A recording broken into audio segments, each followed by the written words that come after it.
एक बात हम बार बार बोलते हैं कि आपका सिलेक्शन केवल आपका पढ़ाई डिसाइड नहीं करता है, उसके पीछे बहुत सारे फैक्टर होते हैं। और हर एक फैक्टर, हर एक पॉइंट को आपको ध्यान में रख के चलना होता है। नहीं तो कब और किस स्टेज पे आप बाहर हो जाओगे आपको पता नहीं चलता है।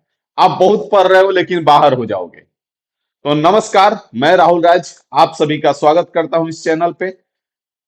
चैनल पे अगर नए होंगे तो चैनल को सब्सक्राइब कीजिएगा, क्योंकि इस तरह का ऑफिशियल नोटिस हो गया, इंफॉर्मेशन हो गया, आपको गाइडेंस हो गया, या मैथ के लेकर के आपके क्लास हो गए, वो सारे इस चैनल पे आपको मिल जाएंगे और आगे भी मिलते रहेंगे।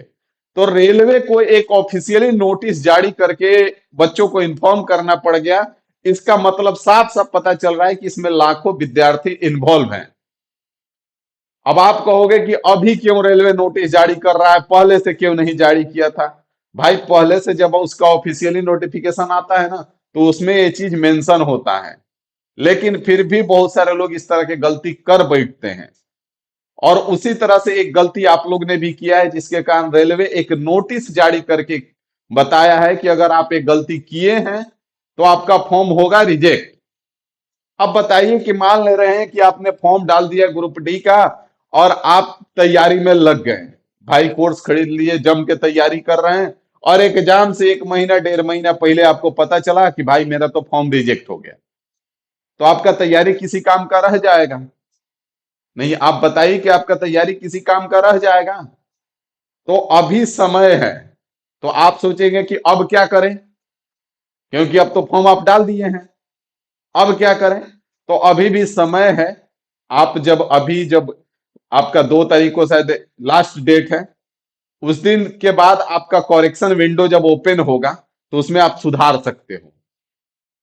और उसके बाद रेलवे एक मेल भी जारी किया है। उस मेल पे आप रेलवे को बता भी सकते हो कि हाँ, हमने ये गलती किया है। इसमें रेलवे को नोटिस जारी करके ये बताना पड़ा है कि भाई, और ये हमेशा से चलते आ रहा है, बहुत सारे लोगों को पता भी होगा, लेकिन जो नए होते हैं, नए नए तैयारी करना शुरू करते हैं, और ग्रुप डी है तो काफी बच्चे मैट्रिक वाले भी रहते हैं, जिनका अभी स्टार्टिंग फेज रहता है, अभी उनको इस चीज के बारे में ज्यादा जानकारी नहीं होता है। तो ये लाइफ का लेसन है। आप और यहाँ नहीं, कहीं पे भी जब आप साइन करें तो एक तो रनिंग लेटर में साइन करें। बहुत सारे लोगों को देखते हैं, जैसे मेरा ही नाम है राहुल, तो लिख देंगे RAHUL, राहुल, और राज। इस तरह से आप साइन न किया करें। बहुत सारे लोग को ये भी देखा गया है कि नाम है राहुल, तो लिख देंगे RAHUL, राहुल, राज। हो गया भाई साइन। ये आपका साइन नहीं होता है। एक तो आप साइन रनिंग लेटर में किया करो, और दूसरा सारा का सारा कैपिटल लेटर में मत रखा करो। ये आपके लाइफ में आप नियम बना लो। तो वही रेलवे ग्रुप डी का नोटिस जारी हुआ है कि अगर आपने साइन कैपिटल लेटर में करके रखा है तो आपका फॉर्म होगा रिजेक्ट।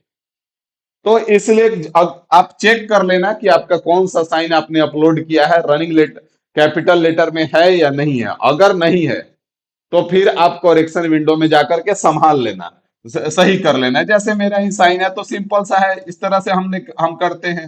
राहुल हो गया, राज हो गया। तो यहां से ही रनिंग लेटर दिख रहा है, इसको साइन बोलते हैं।